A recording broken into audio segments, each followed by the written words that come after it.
உங்கள் சாவித்திரி கோவிந்தராஜ். பாவை food channel மூலமாக உங்களை எல்லாம் சந்திக்கிறதுல மிக்க மகிழ்ச்சி. என்னுடைய சேனலை சப்ஸ்கிரைப் செய்த எல்லாருக்கும் ரொம்ப ரொம்ப நன்றி. இன்னைக்கு நம்ம என்ன ரெசிபி பண்ண போகிறோம்னு பார்த்தீங்கன்னா, பாலக்கும் பன்னீரும் வச்சு ஒரு ரெசிபி தான் பண்ண போகிறோம். அது வந்து வெறும் பாலக் கொடுத்தாங்க சாப்பிட மாட்டாங்க. அது பன்னீரோடு வச்சு கொடுக்கும்போது அவங்க நல்லா சாப்பிட்டுக்குவாங்க. இது வந்து ஒரு லஞ்ச் பாக்ஸ் கிட்ஸ்க்கு அவசரமே நம்ம செய்ய போகிறோம். அவங்களுக்காக வேண்டி இந்த பாலக் பன்னீர் ரெசிபி செய்ய போகிறோம். வாங்க எப்படி செய்யலான்னு பார்க்கலாம். இப்போ பார்த்தீங்கன்னா நம்ம 2 பேர் சாப்பிட்ற மாதிரி தான் நம்ம வந்து இன்னைக்கு செய்ய போகிறோம். அதுக்கு பாலக் வந்து பார்த்தீங்கன்னா இப்படி ஒரு கைப்பிடி நல்லா டைட்டாக பிடிச்சோம்னா ஒரு கைப்பிடி அளவு வர்ற அளவுக்கு பாலக் எடுத்துருக்குறேன். இந்த பாலக் வந்து நல்லா கழுகிட்டு கட் பண்ணிட்டு நான் உங்களுக்கு காட்டுறேன். இப்போ பார்த்தீங்கன்னா பாலக்கெலாம் நல்லா க்ளீன் பண்ணிட்டு இந்த மாதிரி பொடி பொடியாக கட் பண்ணி வச்சுருக்கேன். ஏன்னா இது வந்து நம்ம மிக்சியில் போட்டோம், அதனால சின்ன சின்னதாக கட் பண்ணி வச்சுருக்கோம். இது கூட வந்து 2 பச்சை மிளகாய் சேர்த்துக்கிறேன். உங்களுக்கு பச்சை மிளகாய் சேர்த்த வேண்டாம்னு நினச்சவங்க, பச்சை மிளகாய் பிடிக்காது அப்படின்னா நீங்கள் வந்து நம்ம வெங்காயம் வதக்கும் போது ரெட் சில்லி பவுடர் போட்டுக்கலாம். நான் இப்போ 2 பச்சை மிளகாய் போட்டுக்கிறேன். இது கூட 4 பூண்டு, இஞ்சி வந்து 1 இன்ச் அளவுக்கு அதை வந்து பொடியாக நான் கட் பண்ணியிருக்கேன். இது கூட கொஞ்சம் தண்ணி விட்டு நல்லா நைஸாக அரைச்சிட்டு வரலாம். வந்து இப்போ பார்த்தீங்கன்னா பாலாக்கு பச்சை மிளகாய், பூண்டு, இஞ்சி இது எல்லாமே கொஞ்சம் தண்ணி விட்டு அரைச்சிட்டு வச்சுட்டேன். இப்போ நம்ம ஸ்டவ் பற்ற வச்சு நம்ம தாளிக்கலாம். நான் எப்போ சொல்கிறத தாளிக்கும் போது ஃப்ளேம் வந்து கொஞ்சம் மீடியத்தில் வச்சுக்கணும். இப்போ 2 ஸ்பூன் எண்ணெய் விட்டுருக்கேன். இது கூட நான் ஒரு ஸ்பூன் நெய் சேர்த்தாதான் நல்லாயிருக்கும். இப்போ எண்ணெய் நல்லா காஞ்சிருச்சு. நம்ம இந்த பன்னீர் எடுத்து வச்சுருந்தோம் இல்லையா, இதை வந்து கொஞ்சமாக நம்ம ட்ரை ரோஸ்ட் பண்ணிக்கலாம். கொஞ்சம் ப்ரௌன் ஆனதும் நம்ம எடுத்துடலாம். கொஞ்சம் திக்னஸ் வரும், அந்த டைமில் நம்ம எடுத்துக்கலாம். கொஞ்சம் ப்ரௌன் ஆகட்டும், அது ஒரு 2 நிமிஷம் ஆகும்.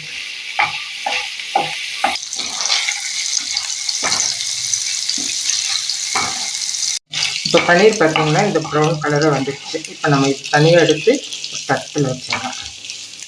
வச்சுட்டு இப்போ நம்ம அதே எண்ணெயில் ஒரு பிரிஞ்சி இலை, ஒரு சின்ன பட்டை, 2 கிராம்பு, ஒரு 3 ஏலக்காய் போட்டு கொஞ்சம் சோம்பு ஒரு 1/2 ஸ்பூன், முந்திரி பருப்பு சேர்த்துக்கலாம். முந்திரி பருப்பு ஒரு 10 போட்டிருக்கேன். நீங்கள் முழு பருப்பாக இருந்ததுன்னா ஒரு 5-6 போட்டால் போதும்.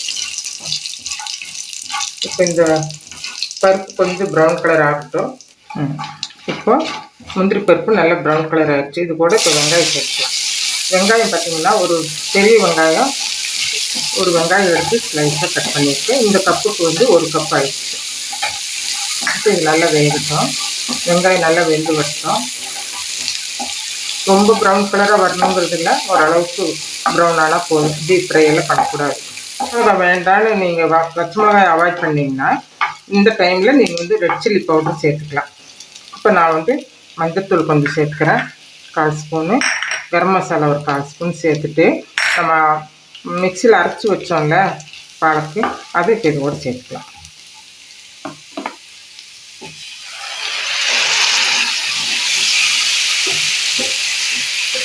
இந்த பாலக்கெல்லாம் மிக்சியில் அரைச்சி போட்டிருக்கோம்ல, இது கூட வந்து கொஞ்சம் சால்ட் போட்டுக்கலாம். அப்புறம் சாதம் போட்டுட்டு நமக்கு பத்தலைன்னா மறுபடியும் போட்டுக்கலாம். இப்போ வந்து ஒரு 1/4 ஸ்பூன் போட்டிருக்கேன்.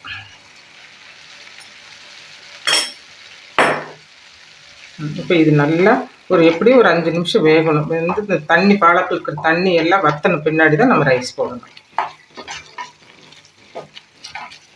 இப்போ 5 நிமிஷம் ஆயிடுச்சுங்க. பார்த்தீங்கன்னா பாலக்கு இருக்கிற தண்ணி எல்லாம் வத்திடுச்சு. இப்போ நம்ம ரைஸ் சேர்த்துக்கலாம். இது 2 பேர் சாப்பிட்ற மாதிரி 1 டம்ளர் ரைஸ் எடுத்து வேக வச்சு ஆற வச்சுருக்கேன்.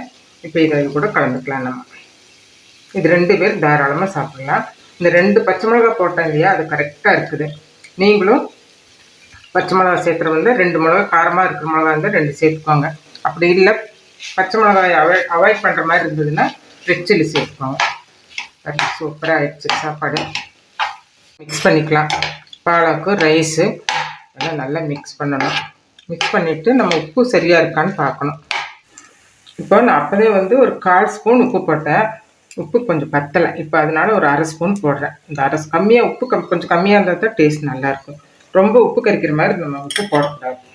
இது போட்டுட்டு இப்போ நம்ம பன்னீர் வந்து ஃப்ரை பண்ணி வச்சுருந்தோம்ல, அதை வந்து இது கூட சேர்த்து மிக்ஸ் பண்ணிக்கலாம்.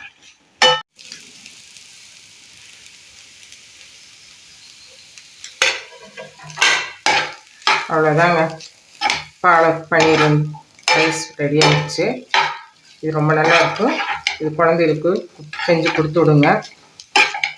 கீரை சாப்பிடாதவங்க கூட இந்த பாலக்கீரையை ரொம்ப நல்லா விரும்பி சாப்பிடுவாங்க. இதில் நெய், பன்னீர், முந்திரி எல்லாம் இருக்கிறதுனால குழந்தைகளுக்கு ரொம்ப பிடிக்கும். இப்போ இது வந்து நம்ம வேறு பவுலுக்கு மாற்றிக்கலாம்.